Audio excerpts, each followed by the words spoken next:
Tänane kultuurmeedia õppesuuna teekond kulgeb mööda Loode ja Lääne-Eestit ning sihtpunktiks on Haapsalu. Meie teele jäävad Eesti kultuuri ja ajalooga seotud paigad, klooster, muuseum, mälestusmärgid ja memoriaalid. See päev on täis uusi avastusi, tuntud ja seni tundmatuid paiku, ikka selleks, et õppida veel paremini tundma oma maad ja selle minevikku.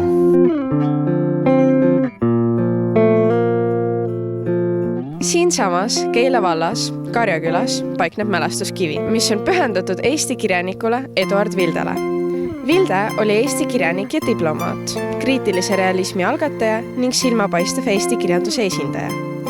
Mälestuskivi paikneb paigas, kus Eduard Vilde nooruspõlves elas ning hiljem kirjutas ka oma esimesed jutustused, näiteks Kurjal teel, Kaks sõrme ja Musta mantliga mees. Mälestuskivi ja selle asukoht on oluline. See tuletab meelde Vilde seotust Keila külaga ning tema panust Eesti kirjanduse arengusse. See on ühtlasi ka koht, kuhu on kombeks tulla austama Vildet ja meenutama tema loomingut, mis kõnetab lugejaid tänapäevalgi.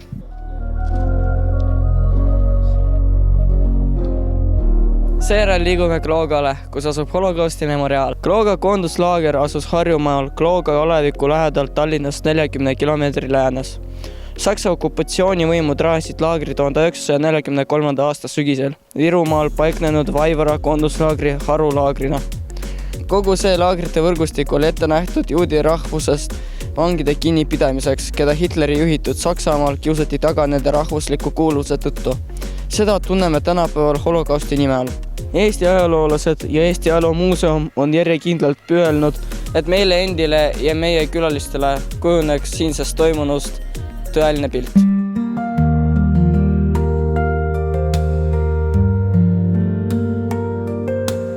Aastatel 1942 kuni 1944 asus Põlgulas Ingerimaalt evakueeritud soomlaste, eestlaste ja venelaste karantiini laager. Saksa vägede poolt okupeeritud aladelt evakueeriti põgenikest moodustasid enamuse Ingeri soomlased. 1943. aasta sügisel saabus laagrisse kuni 6 rongitäit pagulast ööpäevas. Laagris hukkus ligi 1500 inimest, kes maeti ühisautodesse.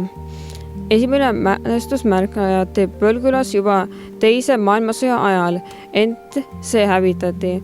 Uus mälestuskivi avati ja pühitseti 1992. aastal 10. mail.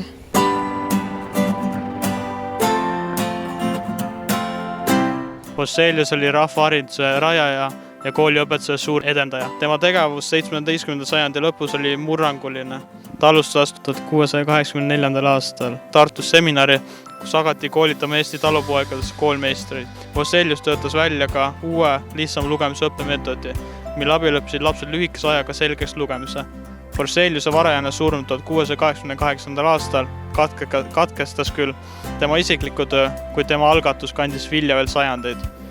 Tänapäeval on Harju Madisel asuv mälestuskivi oluline kultuurilooline paik, kuhu tullakse meenutama Poseliuse rolli rahvahariduse edendajana ning austama tema pärandit, mis on Eesti hariduse ja rahvusliku ärkamiseks üheks vundamendiks.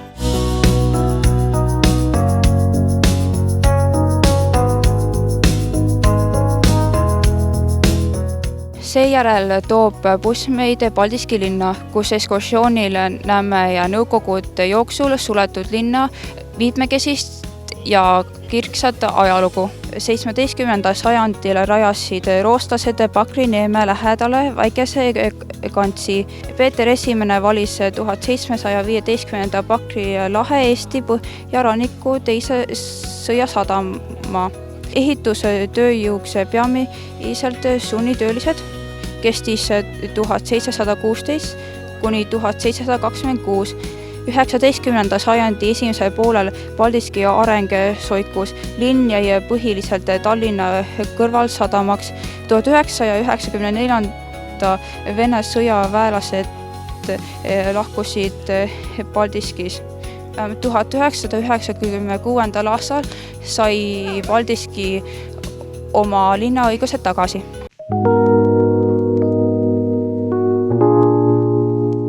Padise klooster oli 14. sajandil ehitatud tsitertslaste poolt ehitatud klooster, mille rajasid dünamündest pärit mungad. Klooster on esimene Harjumaa arhitektuurimälestis, mis taas iseseisvunud Eestis vastava tähise sai. Padise kloostri ehitus käis vaheaegadega üle 200 aasta. 1850. aastal paiku ehitas dünamünde klooster Padisele varakooti stiilis peakabeli. Taani kuningas Erik Menved andis 1305. aastal loa suurejoonelise kindlustatud kloostrikompleksi rajamiseks, mida hakati ehitama 1317. aastal. Kloostri rajamine oli plaanis arvatavasti juba 13. sajandil. Klooster rajati eestlaste Padise muinaslinnuse lähedale. 1343. aastaks jõuti valmis ehitada esimene ehk keldrikorrus ning osa põhikorruse müüridest. Siis algas Jüriöö ülestõus ja klooster põletati ning 28 kloostris olnud munka tapeti.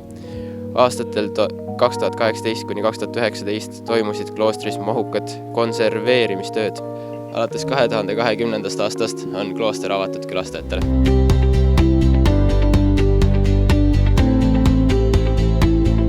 Linna südamikus ootab meid Haapsalu piiskopilinnus, keskaegse saarelane piiskopkonna keskus, mis oli ka üks tolle aja olulisemaid kindlusehitisi Eestis.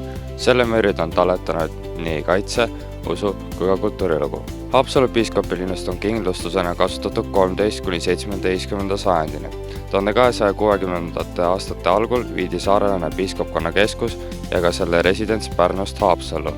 Linnuses asuv Haapsalu toomkirik oli saarelane piiskopkonna peakirik ehk katedral. Seal asus saarelane piiskopi troon ning tegutses piiskopi vaimulik kolleegium ehk saarelane toomkapiitel. Rootsi kuningas Gustav II Adolf müüs 1625. aastal Haapsalu lääni koos Haapsalu linna ja kindlusega graaf Jakob de la Gardile. Lisaks oma suurepärasele akustikale on toomkirik tuntud ka Eesti ühe kuulsaima kummituse Valge daami poolest, kes end augusti täiskuu öödel toomkiriku ristimiskabeli aknal näitab.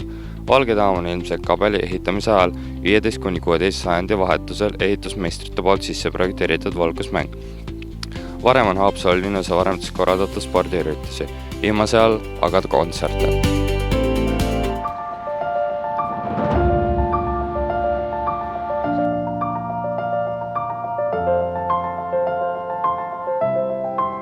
Meie rännak lõpeb Põgari palvemajast, kus 1944. aasta sügisel pealetungivat Nõukogude Punaarmeed trotsides toimus Otto Tiefi valitsuse viimane istung.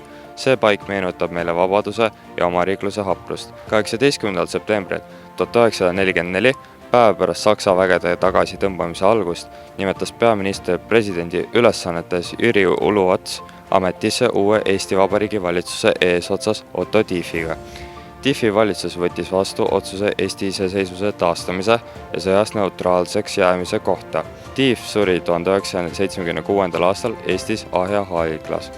Otto Tiefi ja tema valitsuse tegevus 1944. aasta septembris oli olulise tähtsusega, et 1999. aastal saaks taastada Eesti riikliku iseseisvuse.